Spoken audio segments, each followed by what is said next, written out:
जोंनि उदालगुरि जिल्ला दुलाराय बर' फरायसा आफादा फैबाय थानाय जिल्ला आफादनि 51थि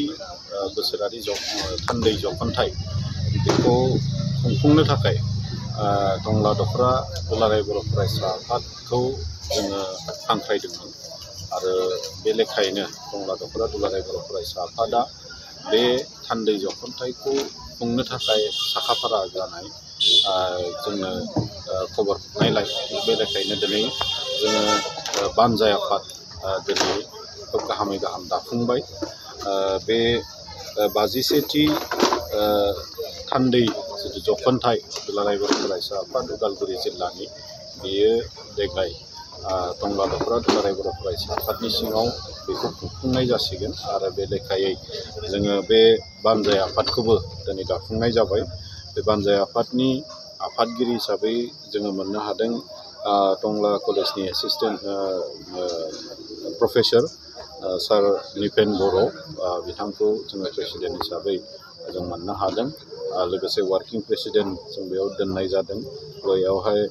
बे ओनसोलनिनो समाज सिबियारि पद्म बसुमतारी बिथांखौ जोङो वार्किं प्रेसिडेन्ट हिसाबै जों मोननो हादों आरो लोगोसे सेक्रेटारि हिसाबै जोङो उदालगुरि जिल्ला दुलाराय बर' फरायसा आफादनिनो बारग' गाहाय नेहाथारि बिथां अनुप दैमारि बिथांखौ जोङो सेक्रेटारि हिसाबै मोननो हादों आरो लोगोसे दिनैनि बे आफादनि गेजेरजोंनो माखासे माने बानजाय आफादनि जिथु साब कमिटिफोर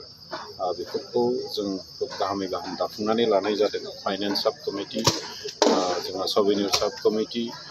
गेट एन्ड पेन्डेल आरो गुबुन गुबुन जिखिनि आफाद माने साब कमिटिफोर बेखौ जों एसे फिसा फिसा टिमै जों दानानै लानाय जादों आरो उननि समायाव बानजाय आफादनो दिनै जिहेतु जोङो गोहोबो गथायखानाय जाबाय। बानजाय आफादनि लिंथुमनायनि गेजेरजोंनो बाखि जिखिनि मेम्बार्सफोर सोना लानो गोनां आरो मोननैसो साब कमिटि जोंहा दाबावनो गोनां दङ बेखिनिखौ उननि समायाव दाफुंनानै लानाय जागोन कमप्लिटेड। दा बे हिसाबै दिनै जोङो जिल्ला आफादनिफ्राय जोङो टंला दखरा दुलाराय बर' फरायसा आफादखौ जों साबायखर बावदों। बिथांमोना जोंनि खावलायनाय लेखा बिथांमोना बे 51थि बोसोरारि थान्दै जखनथाइखौ खुंफुंना हरनो थि खालामनायजों लोगोसे बानजाय आफादखौबो गाहामै गाहाम दाफुंबाय आरो आं आसा खालामदों टंला हालामनि साफ्रोमबो रायजो राजाया बे बानजाय आफादखौ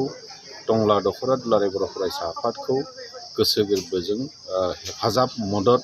जिखिनि नांगौ बेखौ होलांगोन आं बेखौनो मिजिंथिदों आरो बिनि डेट हिसाबै जों दिनै थिग खालामनानै लानो हागोआखै खिन्थु जोङो सानबाय थादों जेसेबां हायो 2026 मायथाइनि जानुवारिनि सेकेन्ड उइकनि गेजेराव बा मागोनि सिगां जोंनि बे बोसोरारि जखनथाइखौ जोङो खुंफुंनो थाखाय एसे थिग खालामनाय जादों।